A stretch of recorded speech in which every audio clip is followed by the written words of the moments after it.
प्रदीप जी। कलानिधि रूप पयोनिधि राजसुते ऐ सुदती जनलाल समानस मोहन मनमथ राजसुते जय जय हे महिषासुर मर्दिनि रम्यक परदिनि शैलसुते मा रम्यक परदिनि शैलसुते।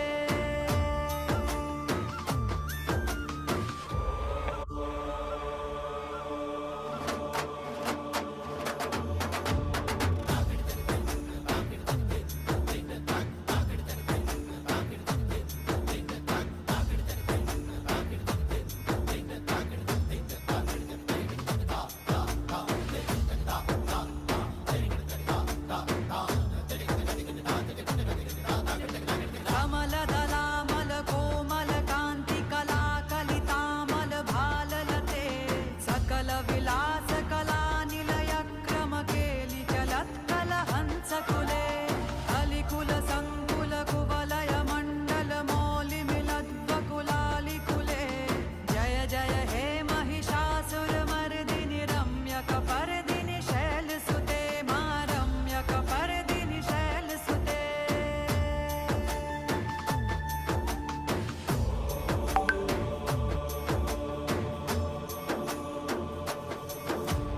करमुरलीरव वीजित कूजित लज्जित कोकिल मञ्जुमते मिलित पुलिन्द मनोहर गुञ्जित रज्जित शैलनिकुञ्जगते निज गुणभूत महाशबरी गण सद्गुण संभृत केलितले जय जय हे महिषासुर मर्दिनि रम्यक परदिनि शैलसुते मा रम्यक परदिनि शैलसुते।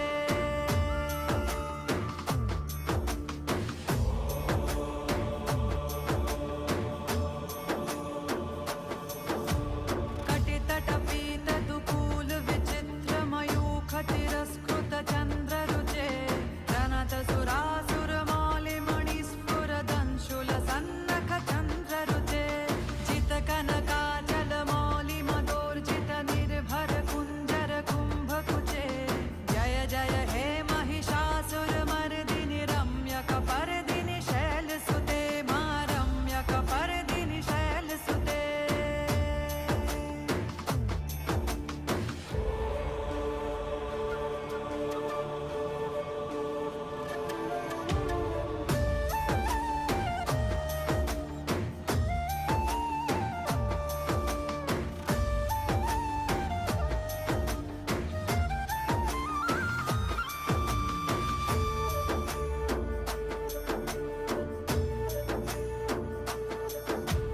विजित सहस्रकरैक सहस्रकरैक सहस्रकरैकनुते कृतसुर तारक संगर तारक सूनुसुते सुरथ समाधि समान समाधि समाधि समाधि सुजातरते जय जय हे महिषासुर मर्दिनि रम्यक परदिनि शैलसुते मा रम्यक परदिनि शैलसुते।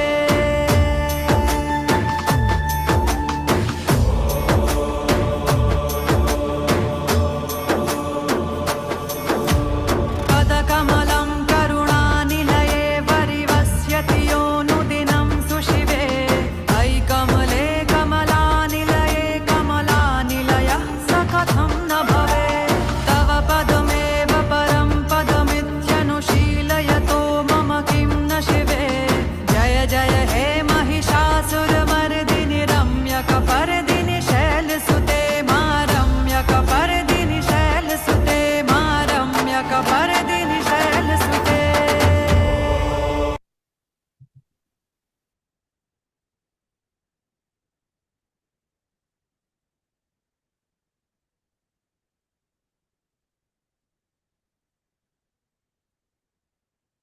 सभी को नमस्कार।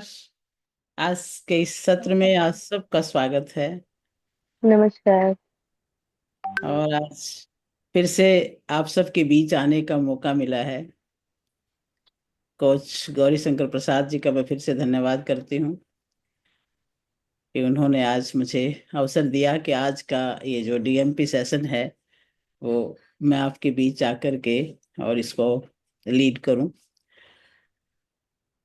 तो बहुत खुशी है आपसे मिल करके। हर इंसान का अपना अपना एक रोल होता है। इस दुनिया में वो आता है तो कुछ ना कुछ करने के लिए आता है। प्रभु की बहुत बहुत शानदार योजना है कि इस दुनिया में वो हमें भेजता है एक बहुत बड़ा रोल दे करके कि आपको ये करना है। और हम कहीं ना कहीं अन्य बातों में उलझ करके उस अपने उद्देश्य को भूल जाते हैं। जो समय समय पर हमारे गुरु, हमारे कोच, हमारे मेंटर्स हमें आकर के समझाते हैं कि आपको ये करना है, आप कीजिए। ऐसा लगता है कई बार कि भगवान टॉर्च लेकर के ना ढूंढ रहा होता है। अरे कहाँ गए मेरे बच्चे, उनको मैंने ये काम दिया था, वो कैसे छोड़ गए। और ऐसा मैंने अपने जीवन में बहुत महसूस किया है, बहुत बार। आज आपके साथ साझा कर रही हूँ। बहुत छोटी उम्र में शादी हो गई थी, उसके बाद प्रभु ने कहा कि नहीं, रुकना नहीं है, तुमने ये करना है, ये करना है, ये कर। और आगे से आगे, आगे से आगे मुझे चांस देते रहे, देते रहे। और आज देखो आपके बीच आने का भी अवसर मिला। कितने बड़े भाग्य की बात है। अभी लास्ट ईयर एक पुस्तक का राइटिंग का काम कर रही थी मैं। उस रात सपना आया मुझे, और सपने में मैं जो बुक लिख रही थी वो कभी मैंने देखी भी नहीं थी। और मैं सोच रही थी ये इस बुक का सपना कैसे आ गया। और उसका नाम मैंने साफ देखा, निर्माण से निर्वाण तक। मैंने कहा कमाल है, ये बुक मैंने पढ़ी नहीं, मैंने देखी नहीं, और इसका सपना मुझे आया। और अब उस बुक को के बारे में खोज करने की बहुत जिज्ञासा हुई कि मैं उसके बारे में और जानूं। वो बुक है कहाँ? कहीं ना कहीं वो लिखी हुई है किसी न किसी संत महात्मा की, जो मेरे सामने वो आई है और मुझे वो पढ़नी है। अब वो मुझे नहीं मिली। और उस बुक को फिर मेरा मन में आया कि क्यों ना इसको शुरुआत की जाए। हम निर्माण कैसे करें अपना कि हम निर्वाण तक पहुंचे। तो ये एक खोज के तहत मैं बहुत संतों से मिली। इसीलिए मैं कह रही हूँ कि प्रभु हमें कोई ना कोई काम सौंपता है। तो वो कार्य देखो सपने में आकर के मुझे सौंपा कि निर्माण से निर्वाण तक पहुंचना है। अपना निर्माण करते जा रहे हो, करते जा रहे हो। कभी ये लर्निंग करना, कभी वो इनकम करना, कभी वो करियर बनाना। मतलब इसमें ये क्या है, एक प्रकार से हम अपना निर्माण कर रहे हैं। हमने कुछ ना कुछ ऐड कर रहे हैं अपने लाइफ के अंदर। लेकिन असली उद्देश्य कहाँ है? वो निर्माण तक की यात्रा कब शुरू होगी? तो मैं जब एक संत से मिली तो उन्होंने मुझे कहा, मैंने कहा देखो इसका अधिकार हमें नहीं है, क्योंकि हमें उतना ज्ञान नहीं मिला। हम तो सिर्फ भौतिक विषय पढ़े और उन्हीं का पढ़ाया। क्योंकि मैं टीचिंग में रही हूँ, मैं 35 साल मैंने स्कूल में टीचिंग किया है, और एज प्रिंसिपल मैं रिटायर हुई हूँ। तो क्या किया, जो सब्जेक्ट पढ़ा वो पढ़ा दिया, उतना ही नॉलेज हमें हुआ। हमें अध्यात्म का रास्ता वो उतना गहराई से नहीं मिला। ये ठीक है कि परंपरागत तरीके से हम जोत बत्ती कर लेते हैं घर में, और थोड़ा सा प्रार्थना त्योहारों के ऊपर हम कर लेते हैं। लेकिन उतना गहराई से जाने का तो कभी अवसर ही नहीं मिला। और प्रभु ने प्रेरणा दी इस पुस्तक की कि निर्माण से निर्वाण तक। तो जो संत मिले मुझे, उन्होंने मुझे कहा कि आप पंच प्राणों की जब साधना करते हो तो आप निर्माण से निर्वाण तक पहुंचते हो। और उसमें पंच प्राण में अन्नमय, प्राणमय, मनोमय, विज्ञानमय और आनंदमय, ये 5 कोष हैं। तो इनमें जो पहले 2 कोष हैं, अन्नमय और प्राणमय, ये दोनों निर्माण करते हैं। और उसके बाद हम जब बढ़ते हैं सूक्ष्मता की तरफ, उसमें आता है मनोमय, विज्ञानमय और आनंदमय। तो ये निर्वाण का रास्ता प्रशस्त करते हैं। अब इसके ऊपर और ज्यादा स्टडी किया और अध्ययन किया, कई पुस्तकें भी पढ़ी, कई वीडियोस भी सुने। जैसे एक आनंदमयी माँ है, वो भी इस पर बड़ा बड़ा बात करती हैं, कोशों की साधना पर। उनके सारे वीडियो सुने, और सुनते सुनते जो है कहीं ना कहीं वो चीज अंदर में आने लगी। और मैं पहले जब एक दिन मुझे मौका मिला था यहाँ पर इस सेशन में आने का, तब भी मैं कह रही थी कि पंचकोशीय साधना करेंगे एक दिन। तो जब जिस चीज के विषय में हम जाने लगते हैं, तब कुछ आभास होने लगता है कि हाँ, ये एक ठीक है रास्ता, ठीक है, ये हमें करना चाहिए। हमें उस आनंद की उस अनुभूति तक पहुंचना है। हमें यहीं तक के ये जो भौतिक सुखों की जो आनंद है, इन तक नहीं रहना, हमें और गहराई तक जाना है। क्योंकि कहते हैं ये मानुषी सुख है, जो हम प्राप्त कर रहे हैं शिक्षा के माध्यम से, पैसे के माध्यम से, भौतिक सुविधाओं के माध्यम से, ये मानुषी सुख है। और इनसे कई करोड़ों अरबों गुना आनंद देने वाला जो वो भगवतीय आनंद है वो अलग ही है, उसकी अनुभूति अलग है। और देखो सर भी कितने महानता का कार्य कर रहे हैं कि डीएमपी के माध्यम से, ध्यान के माध्यम से, जिसको भी जो ध्यान समझ में आ जाए। हर एक का व्यक्तित्व अलग है, हर एक का ध्यान का तरीका अलग है, हर एक का स्वभाव अलग है। जिसको जो भा जाए, जिसके जो अंतर में उतर जाए, वही उसके लिए ठीक रहता है। तो आज हम जिस विषय में बात करने के लिए आज इकट्ठे हुए हैं, तो वो एक मैं बताना चाहूंगी, तैत्तिरीय उपनिषद है एक। अपने उपनिषद हैं बहुत सारे, तो उनमें से एक तैत्तिरीय उपनिषद है, बड़ा ग्रंथ, बहुत दीर्घ ग्रंथ है। फिर भी उसमें एक कथा आती है जो भृगुवल्लु में, भृगु की कथा है। उन्होंने ब्रह्म विद्या को प्राप्त किया था, ये उनके खोज की कहानी है।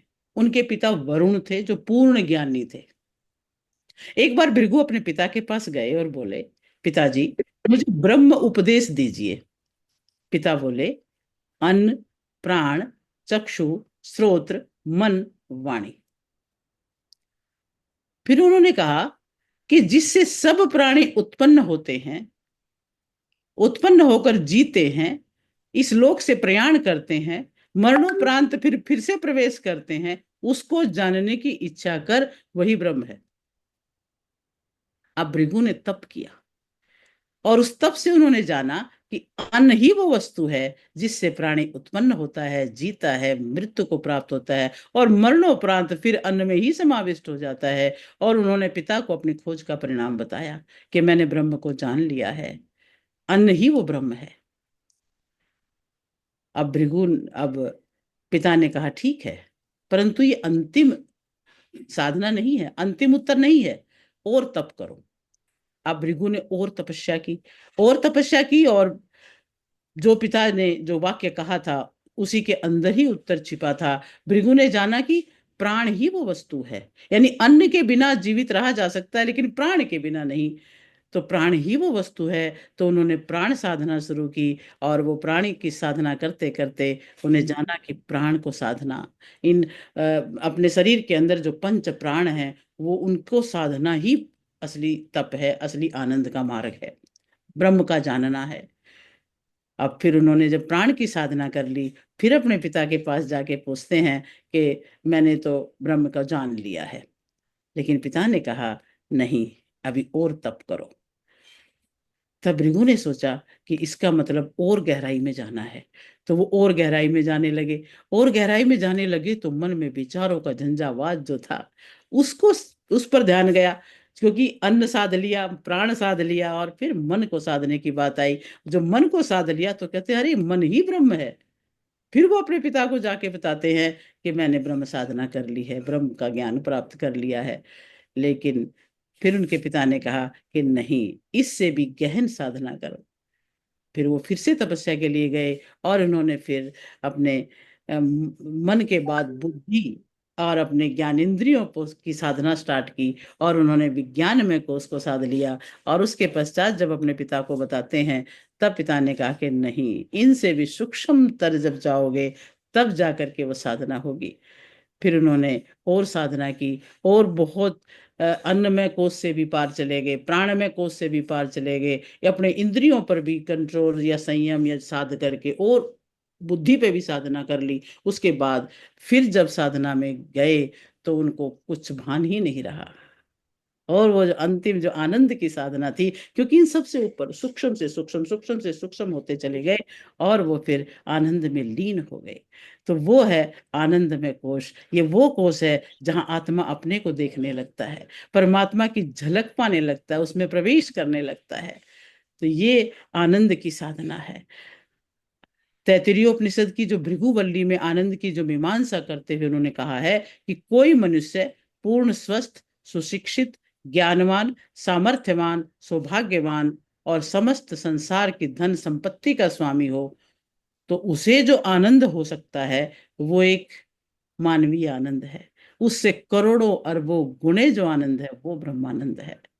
योग दर्शन में भी इसका वर्णन आया है आनंद समाधि के रूप में। तो ये 5 कोश हैं जिसके बारे में हम थोड़ा ध्यान अब करेंगे, थोड़ा सी ये प्रारंभिक थोड़ी सी जानकारी तैत्तिरीय उपनिषद में जो थी वो मैंने आपके सामने साझा की। 5 प्राण हैं, अन्न में जो शरीर दिख रहा है, प्राण में जो श्वास ले रहे हैं, और मनो में जो विचारों का जो शरीर है हमारे अंदर, और विज्ञान जो बुद्धि जो निर्णय करती है, और उससे भी पार है आनंद में। तो ये है 5 कोश हमारे। तो आज अभी इन 5 कोशों के बारे में सबको क्लियर है? गुड। यस। जी, आप बोलना कुछ कहना चाह रहे थे? नहीं मैम, हाँ। Thank you. चलिए अब हम और गहराई में खुद थोड़ा बहुत अनुभव करेंगे, क्योंकि साधना है ये हम करते जाएंगे उतना ही गहराई में उतरते जाएंगे। अभ्यास की आवश्यकता है, कहते हैं अभ्यास और वैराग्य से मनुष्य उस परमानंद तक प्राप्त पहुंचता है। तो अभी हम जो साधना करेंगे, इन 5 लेयर्स से पार जाने की कोशिश करेंगे और इस साधना में उतरेंगे। तो अभी इसके लिए अपने करना क्या है, हम बिल्कुल ध्यान से बैठेंगे, आराम से, जैसे ध्यान करते हैं, मेडिटेशन करते हैं, बिल्कुल सीधे बैठेंगे।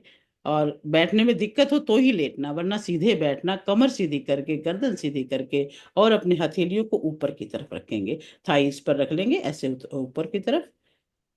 सबसे पहले पवित्रता की स्थापना करेंगे, अपने चारों तरफ एक पवित्र सा वातावरण बनाएंगे। वातावरण पवित्र बनाना बहुत ध्यान की शुरुआत के लिए बड़ा आवश्यक है।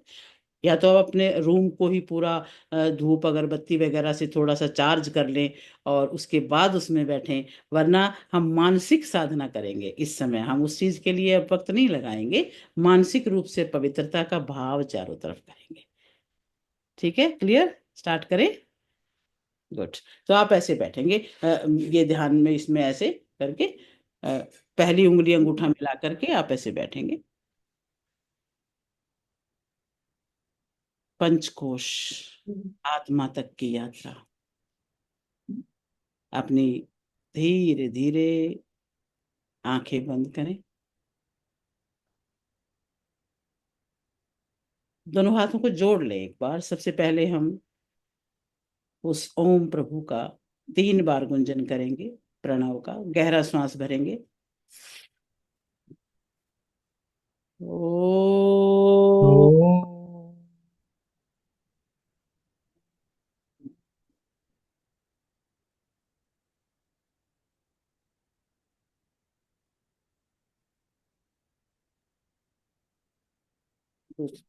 दूसरी बार।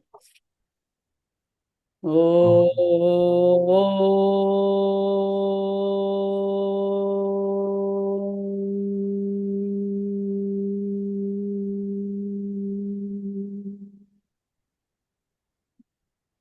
तीसरी बार गहरा श्वास। ओ।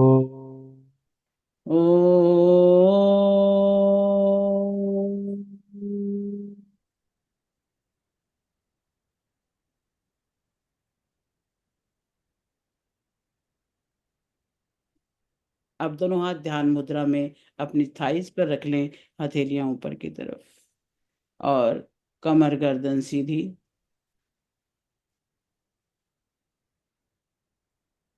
पूरा ध्यान अपने श्वासों पर, आंखें बंद, अपने हृदय की धड़कन को सुने, शांत हो जाएं, दिल की धड़कन को सुनते हुए अपने भीतर उतरें।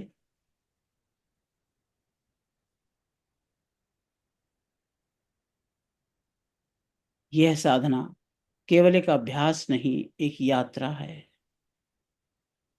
आत्मा की ओर।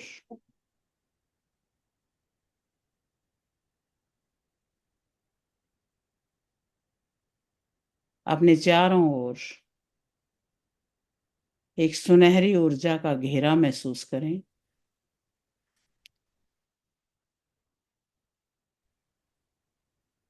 ये सुरक्षा, प्रेम और ईश्वर की उपस्थिति का प्रतीक है। आपके चारों तरफ एक सुनहरी बलून बना हुआ है, बहुत बड़ा, आप उसके अंदर बैठे हैं सुरक्षित।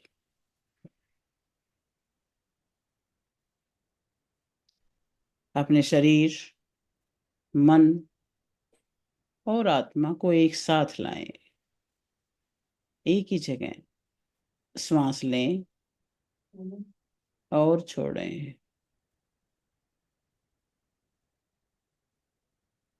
धीरे धीरे लंबा श्वास भरें और छोड़ें।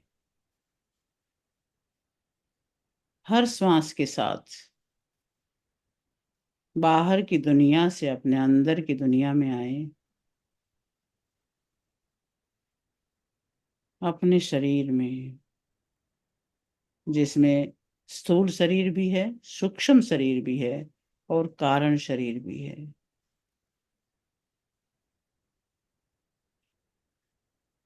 अपने शरीर को पूर्ण रूप से शांत कर लें, स्थिर कर लें। बिल्कुल हिलना डुलना नहीं, शांत और स्थिर, स्टेबल। अपने पैर के तलुओं से लेकर के सिर के ऊपर तक शरीर का प्रत्येक अंग महसूस करें। आपके पैर की उंगलियां, अंगूठे, तलवे महसूस करते जाएं। पैर के टखने को महसूस करें, एड़ी को। धीरे धीरे अपने अंदर का ध्यान अपने शरीर के हर एक अंग से गुजार दें। पिंडलियों पर ध्यान लेके आए और उनको शांत कर दें, रिलैक्स कर दें। अपना ध्यान अपने घुटनों पर लाएं, जंघाओं पर,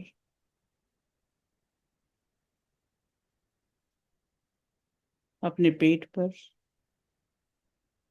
कमर पर ध्यान लेके जाएं। अपने छाती की एरिया पर ध्यान लेकर के जाएं।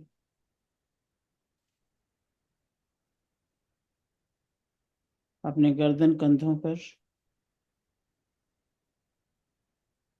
अपने चेहरे पर और अपने सिर के ऊपर पूरे शरीर को एक बार में निहार लें मन की आंखों से। और शरीर को देखें कि बिल्कुल एक स्टैचू की तरह बैठा हुआ है। अपने पांव के तलवों से लेकर शरीर का प्रत्येक अंग महसूस करें। धरती माता की शक्ति आपके पैरों से आपके अंदर प्रवेश कर रही है। आप धरती पर स्थिर होकर बैठे हो और धरती माता की शक्ति आप में आ रही है, आपको स्थिरता दे रही है, मजबूती दे रही है। कल्पना करें कि आपका शरीर एक वट वृक्ष है जिसकी जड़ें गहराई तक पृथ्वी में जा रही हैं। जैसे पृथ्वी वृक्षों को गहराई से जकड़ कर रखती है और स्थिर रखती है, वैसे ही अपने आप को भी ऐसे ही स्थिर महसूस करें। आप पृथ्वी के साथ एक हो रहे हैं। मन ही मन बोले, मेरा शरीर परमात्मा का मंदिर है। मैं इसका ध्यान रखता हूं या रखती हूं। मैं पृथ्वी से गहराई से जुड़ी हुई हूं या जुड़ा हुआ हूं। पृथ्वी से मुझे अन्न मिलता है, जल मिलता है, पोषण मिलता है, जिससे ये शरीर पोषित हो रहा है। मन की आंखों से महसूस करें कि आपके शरीर में पृथ्वी माता से मिला हुआ अन्न जल प्रवाहित हो रहा है। उसी से आपका शरीर बलिष्ठ है, आपकी बाजुओं में बल आ रहा है, आपके पैरों में बल आ रहा है। आप आनंदित हो, आप स्वस्थ हो।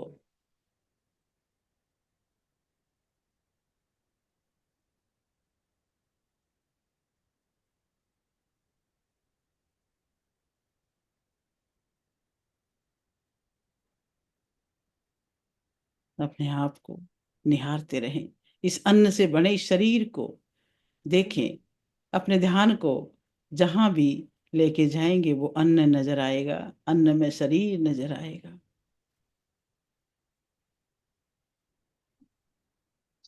आप पृथ्वी से गहराई से जुड़े हुए हैं। और अब इस स्थिरता का आभास करते करते अपना ध्यान अपने श्वासों पर लेकर के आए, प्राणमय कोश की तरफ। श्वासों पर ध्यान। हर श्वास में जीवन है, हर प्राण में चेतना है। श्वास गहरे और लंबे।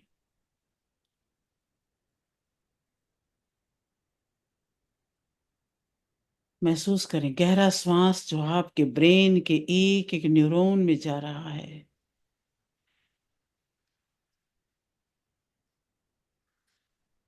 श्वास को अपने शरीर के एक एक नस में बहता हुआ महसूस करें। बारीक से बारीक नस में भी वो श्वास बह रहा है, उसी के साथ ब्लड दौड़ रहा है, उसको बहता हुआ महसूस करें।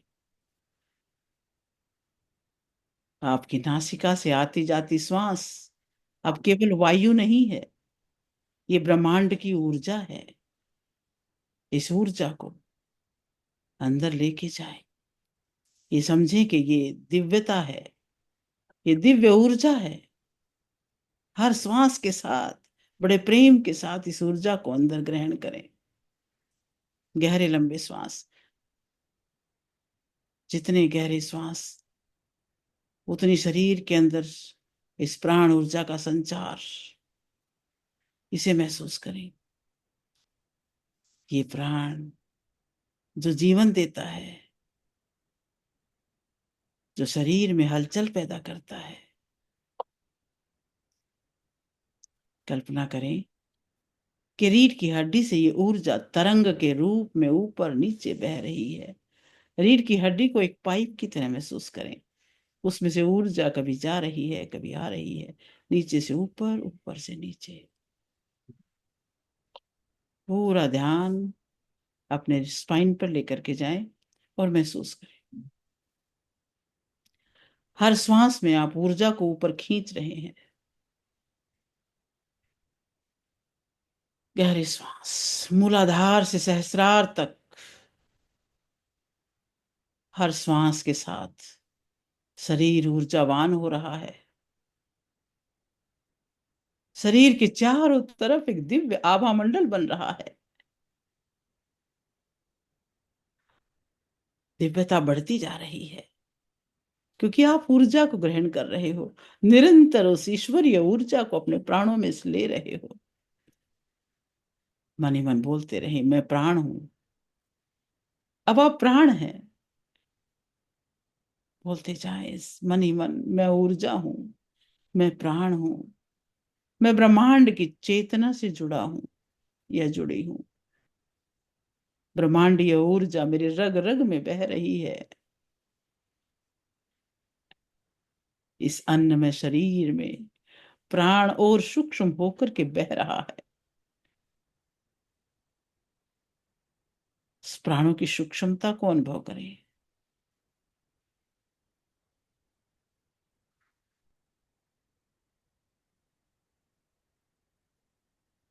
अनुभव करें शरीर में जहां भी कुछ झंझनाहट, कहीं लहर सी दौड़ रही है तो उस पर थोड़ा ध्यान लगाएं और देखें कि वो अपने आप बहे जा रही है और खत्म हो रही है और आगे बढ़ रही है। वो संचार पूरे शरीर में किस तरह से हो रहा है। सूक्ष्म से सूक्ष्म अपने ध्यान को करते जाएं।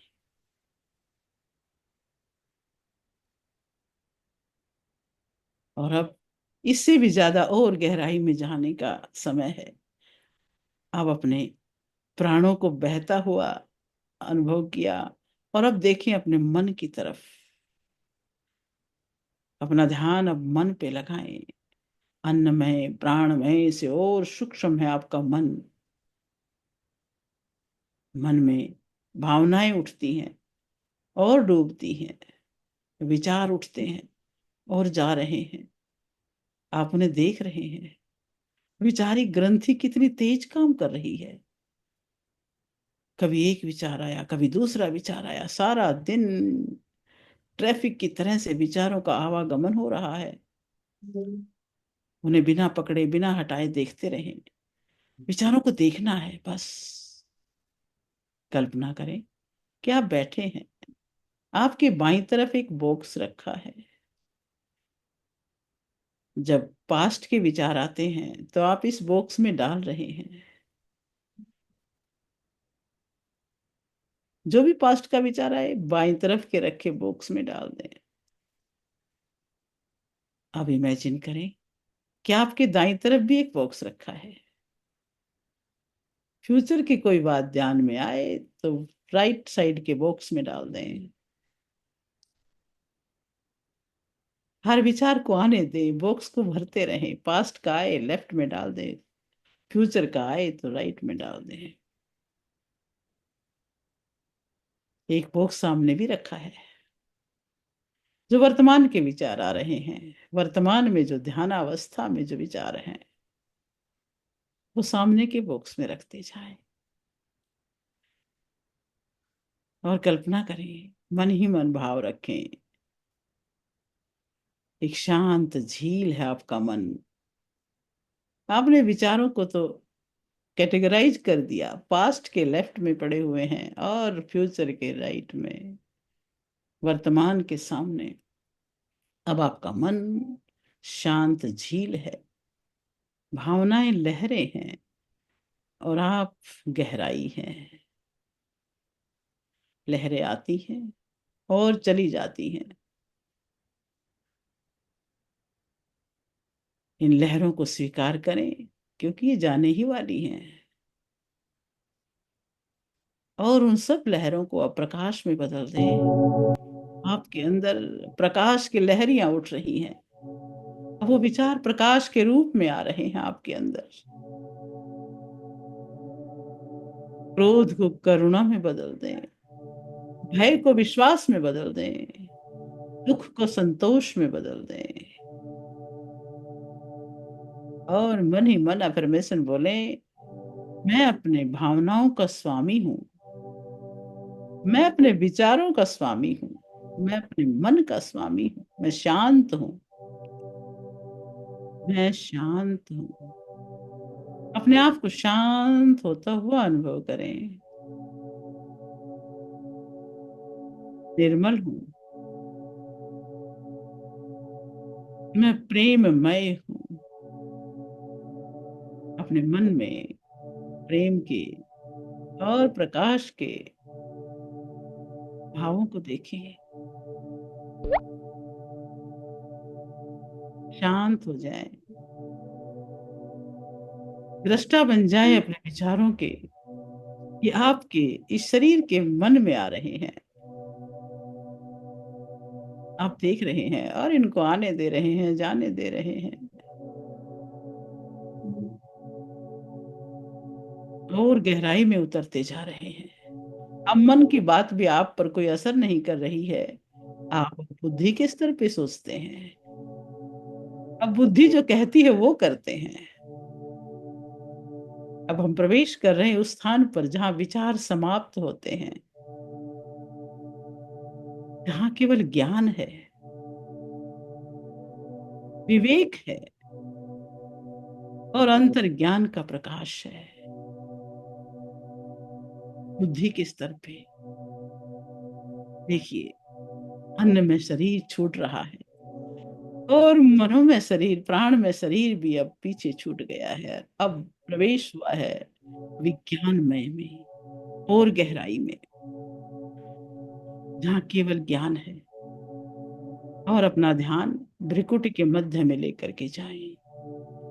ज्ञान विज्ञान की ग्रंथि यहाँ है।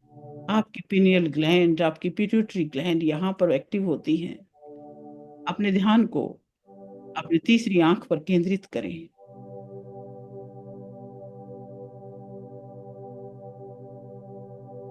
और बड़े ध्यान से देखें कि वहां पर एक नीले प्रकाश की एक ज्योति जल रही है।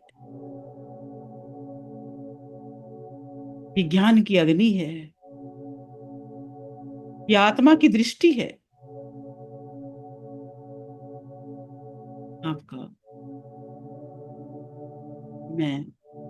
मैं हूँ आत्मा, यहीं से शुरू होता है। उस नीली सी रोशनी पर ध्यान लगाए, जो छोटी से बड़ी होती जा रही है। आपकी बुद्धि का स्तर बढ़ रहा है, आपके विज्ञान में ग्रंथि बढ़ रही है।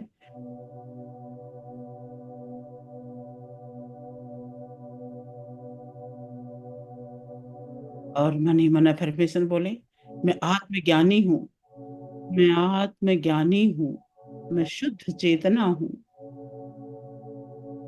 मुझ में परम सत्य विद्यमान है। मैं चेतना हूँ, मैं आत्मज्ञानी हूँ, मैं विज्ञानी हूँ, परम ज्ञान मुझ में विद्यमान है, परम सत्य मुझ में विद्यमान है। और उस बुद्धि की सूक्ष्मता पर ध्यान लगाएं। और अब इस बुद्धि से भी पार जाना है। बुद्धि अपना कार्य कर रही है, आपको सत्यता का ज्ञान करवा रही है। और अब दिव्यता में जाना है, और दिव्यता में पंचकोशों की अंतिम परत है आनंद। सब कुछ छूट रहा है, और उस ब्रह्मांड की सत्ता के अंदर अपने आप को विलीन होता हुआ देखें। आपकी ये जो ऊर्जा है शरीर के अंदर, ये ऊर्जा अब ब्रह्मांडीय ऊर्जा के साथ एकाकार हो रही है। अपने ऊपर उस ब्रह्मांडीय ऊर्जा को बरसता हुआ महसूस करें, जो आपके अंदर आ रही है और आपकी ऊर्जा उसमें मिल रही है। अपने आप को ब्रह्मांड के साथ एक होता हुआ अनुभव करें।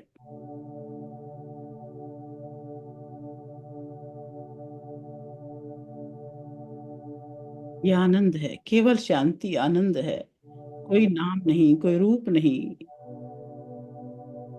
जैसे एक नदी समुद्र में जा मिलती है और एक हो जाती है, एक बूंद नदी में गिरती है और नदी बन जाती है, सेम उसी तरह से ये हम ऊर्जा के रूप में उस ईश्वरीय ऊर्जा में एक होते जा रहे हैं।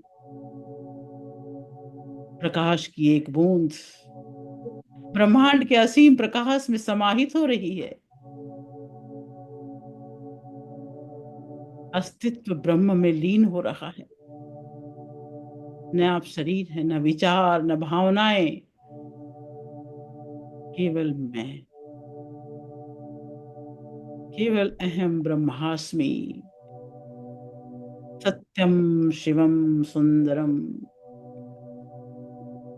अंदर ही अंदर महसूस करें कि मैं अनंत आनंद हूं, मैं ब्रह्म हूं,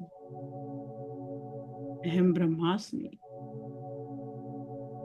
सो हम, मैं वही हूं, मैं वही हूं। अथ तो ब्रह्म जिज्ञासा, यहां से शुरू होती है ब्रह्म की जिज्ञासा।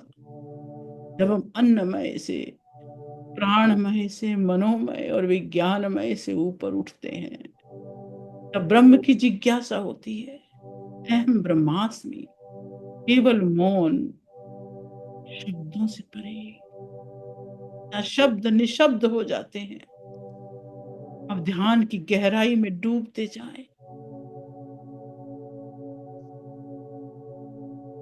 उस ब्रह्मांड के साथ एकाकार होता हुआ अनुभव करें। अपने आप को मिला दें उसकी सत्ता में, अपना अस्तित्व मिटा दें उस ब्रह्म की सत्ता में मिला करके, और विशाल हो जाएं। इस विशाल ब्रह्म के साथ मिलकर के विशालता का अनुभव करें।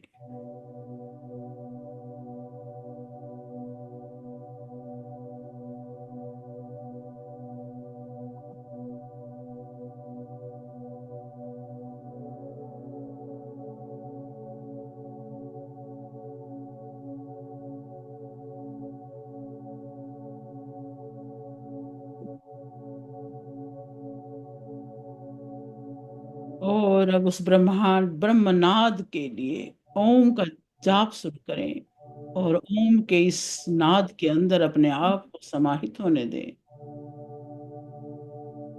ओम। ओ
ओ ओम।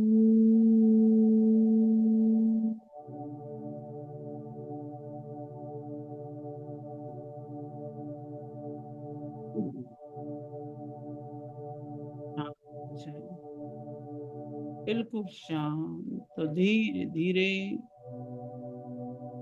अपने श्वासों को अनुभव करें, अपने हृदय की धड़कन को सुने,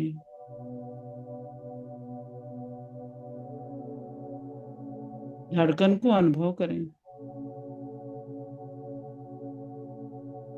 और अपने शरीर को आप पहचाने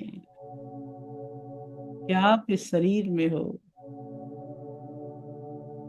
सिर से पैर तक शरीर को अनुभव करें। तो अपनी उंगलियों को, अपने पैरों को थोड़ा सा हिला सकते हैं। अपने स्वाभाविक अवस्था में लौट के आना है। अब पंचकोश की यात्रा से लौट रहे हैं। अब आप बदल चुके हैं। आप अधिक शांत, गहरे और ब्रह्म से जुड़े हुए हैं। अपने दोनों हाथ हृदय पे रख लें। उस आनंद को अपने हृदय में महसूस करें। दोनों हाथों को जोड़ लें। उस ब्रह्मा का, उस ईश्वर का, उस परम सत्ता का धन्यवाद कर दे जिन्होंने मनुष्य बनाया और हमें ये एहसास करने के लायक बनाया। उन माता पिता का धन्यवाद कर दे जो हमें इस शरीर में अवतरित करने में मददगार हुए और जिन्होंने हमारे लिए कष्ट सहन किया, उनका थैंक यू कर दें। इस पूरी सृष्टि का धन्यवाद करें जो आपके लिए काम कर रही है। पांचों तत्व आपके लिए काम कर रहे हैं। सबका धन्यवाद कर दें और सभी के लिए मंगल कामना भी कर दें। सर्वे भवन्तु सुखिनः, सर्वे सन्तु निरामया, सर्वे भद्राणि पश्यन्तु, माँ कश्चित् दुख भाग भवेत्। दोनों हथेलियां रगड़े। हथेलियों में ऊर्जा को अनुभव करें और उन्हें अपने आंखों पर रखें। धीरे धीरे मुस्कुराहट के साथ अपनी आंखें खोलें। आपकी ये पंचकोश की यात्रा मंगलमय हो और आपको हमेशा मार्ग दिखाए। ये आत्मा आपको हमेशा सन्मार्ग दिखाए।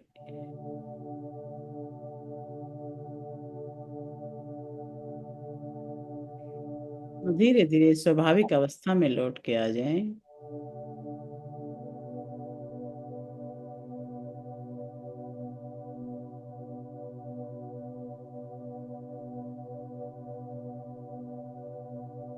Thank you so much. आज एक ऐसा मेडिटेशन था जो मुझे शून्य कर दिया। मेरा शरीर था ही नहीं यहाँ पे। शरीर से थैंक पार यू सो ना मच। एकदम बाहर। आप सबका ये थैंक जो ये जो अनुभव आज आपने दिया है, रियल में आज तक जितने भी मेडिटेशन किया 5 सालों में, ये पहला सफर मेरा था जहाँ मैंने खुद को सुनने पाया है।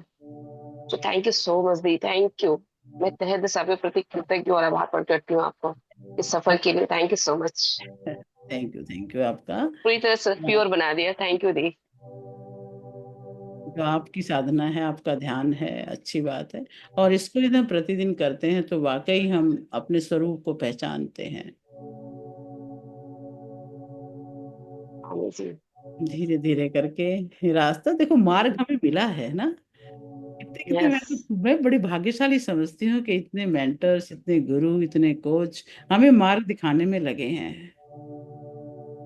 तो अपने मार्ग को प्रशस्त करना है और आगे जीवन में बहुत उन्नति करनी है, सभी तरह से। देखो, बिल्कुल। 5 एरियाज में हमें बताते हैं सर, है ना। ये हेल्थ हम्म। और रिलेशनशिप में भी, दुनिया में आए हैं तो सारे रिश्ते मधुर होने चाहिए, है ना। बिल्कुल। और करियर भी बढ़िया होना चाहिए, और भाई पैसा भी भरपूर होना चाहिए, और हमारी बिल्कुल। दुख है वो भी पूरा होना चाहिए। क्योंकि कहते हैं कि जो हम, हमारा कभी मरने पर भी खत्म नहीं होता। जी। इतनी अच्छी बात लगती है नहीं है कि हम मरते तो भी जो हमने इस जन्म में जोड़ा है वो मिलेगा अगले जन्म में तैयार। तो जितना बिल्कुल। जोड़ सके, जितना आनंद, जितना धन, जितनी मधुरता इस जन्म में जोड़ लेंगे वो हमें मिलने वाली है। तो हर चीज में तरक्की करनी है, हर चीज में गहराई तक, ऊंचाई तक जाना है। बिल्कुल। अपने ऊपर आप वाले ने तथास्तु। रेस्ट तो करने ही नहीं देना, अपने समय को तो बर्बाद होने ही नहीं देना है, उसको पूर्ण उपयोग, जितना समय मिला ना इस ईश्वर से, एक एक सांस का उपयोग करना है, अंतिम श्वास तक। मेरा तो संकल्प ही ये है। मैं तो क्या करती हूँ, सीढ़ियां उनके काम आती हैं जिन्हें सिर्फ छत तक जाना है। हमारी बिल्कुल। मंजिल तो आसमान की ऊंचाइयां हैं, रास्ता खुद ही बनाना है। बिल्कुल, आप जैसा अंतिम गुरु सबका साथ मिला, ये तो बहुत बड़ी बात है। ऊपर वाले की दुआ है कि आपके साथ आज यहाँ मौजूद है, ये भी बहुत बड़ी ब्लेसिंग्स है। तो थैंक आप यू सो मच दी। सबका थैंक यू। और आप बताएं, आपको और किसी को क्या अच्छा लगा भाई, सभी शेयर कर सकते हैं थोड़ा थोड़ा। सतीश जी, आपको कैसा लगा?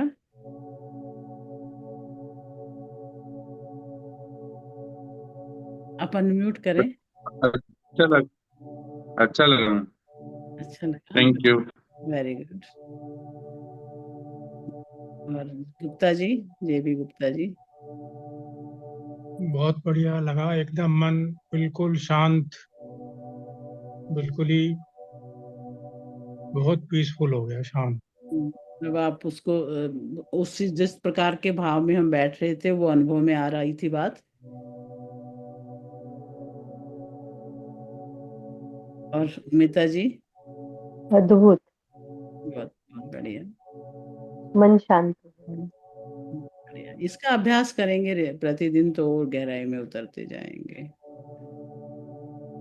रश्मि जी, आप तो पंखा चल रहा है इधर तो, है ना। रिकॉर्डिंग मिल जाएगी? रिकॉर्डिंग तो हो ही रही है मेरे ख्याल से इनकी ना, उनमें। शारदा जी, कैसे हैं आप? एकदम बहुत अच्छा लगा ma'am, thank you so much ma'am. आपने जैसा जैसा कहा वैसे वैसे एकदम एकदम अंदर से फील हुआ। आपने जिस तरह से बोला, हम लोग उसी तरह से अंदर अंदर अंदर घुस के वो एक पीस में घुस गया ma'am. Very thank you so much. आज फर्स्ट टाइम मैंने मैंने इतना अंदर मैंने जा पहुंचे मैं। Thank good. You so much ma'am, thank you so much. बहुत बढ़िया। रश्मि जी, आप भी कुछ कहना चाहेंगी? शशि मौर्य जी। बिल्कुल मैम, बहुत ही अमेजिंग। एक पल तो मुझे लगा कि शायद मैं यहाँ हूँ ही नहीं, और एकदम जैसे झटका सा लगा यही कि नहीं तो वापस मैं, ध्यान यही तो है, अपने आप को, हम शरीर को भूल करके उसमें जाए ना, और ताकि बहुत साथ अच्छा में। लगा। और आपकी वाइफ, आपका बोलने का तरीका, वास्तव में टीचर है तो टीचर वाली वाइफ, अमेजिंग। अभी ये मेरी, जो मैं पुस्तक अभी लिखनी शुरू की हुई है, ये चल रही है। इसके एक पार्ट में मैं पंचकोश के बारे में लिख रही हूँ, जितना जितना इसको, क्योंकि जितना इसको गहराई से समझ समझ के लिख रही हूँ, बिना ऐसे केवल ऊपरी बातें करने से ये पुस्तक मेरी बनने वाली नहीं है। तो अभी पंचकोश की साधना पे कुछ इसमें मैंने स्टडी किया है, कुछ इसमें लिखने है, और कुछ तो एनएलपी के माध्यम मेडिटेशन था से खत्म हो भी, गया। एनएलपी के पॉइंट ऑफ व्यू से भी मैं निर्माण से निर्वाण लिख रही हूँ, कि एनएलपी के माध्यम से कैसे हम यहाँ जा रहे हैं, और धीरे धीरे देखो हम बढ़ ही रहे हैं उधर। हम अपने ब्रेन को समझ रहे हैं, इसके फंक्शंस को समझ रहे हैं, और इसकी गहराई में उतर रहे हैं। उसके हिसाब से हम अपने आप को ढाल रहे हैं। इसी तरह से इसके कई पार्ट्स में इसको बनाएंगे, देखते कब पूरी होती है। चलिए, तो आज के लिए यही सेशन को हम समाप्त करते हैं, और कुछ कहना चाहते हैं तो कहें, और नहीं तो इसको आज यहाँ पे समाप्त करते हैं। Again, thank you so much, Dee. Thank you, thank you, thank you. Really, I'm grateful. Thank you so much, Dee. Thank you. Thank you ma'am, thank you so much ma'am. So much. Thank you. Thank you. Thank you ma'am. So nice of you. आपका दिन शुभ हो, आपका जीवन मंगलमय हो, आपकी जीवन यात्रा बहुत शुभ और सफल हो। आपका भी दी, कामनाएं। आपका भी हर पल हर क्षण आप सफलता प्राप्त करें। थैंक यू दी। आपकी किताब जल्दी से पूरी हो। हाँ, बस वो होगी पूरी जब जल्दी हमारे पास लेके पहुंचे, आएंगे। हम भी पढ़े, हम भी ज्ञान लें आपसे। बस यही है ना, ये धीरे धीरे, क्योंकि बहुत गहराई से सोचने की चीज है, ये सामान्य बात तो है नहीं, क्योंकि ये ये इसमें पंचकोश रियल में यह अमेजिंग था, एकदम बड़ी टोटली डिफरेंट। जबरदस्त है। मैंने जब पहली बार सुना तो इसके बारे में बहुत मैंने स्टडी भी किया, संतों से बात भी की, कि वाकई पंचकोशीय साधना जरूरी है हमारे शरीर के लिए ये ना। तो एक दिन वीक में कम से कम, वीक में भी कम से कम डे होना ही चाहिए आपका सेशन। हाँ, बिल्कुल हो जाए सर तो। से रिक्वेस्ट करेंगे कि एक दिन आपका सेशन रखें। ये कौन होस्ट कौन है आज? मेरे पास तो, मैं तो लीव ही कर रही थैंक हूँ। You so much sir, sir ने डन कर दिया है। Okay okay. Thank you sir. Thank you sir, thank you ma'am.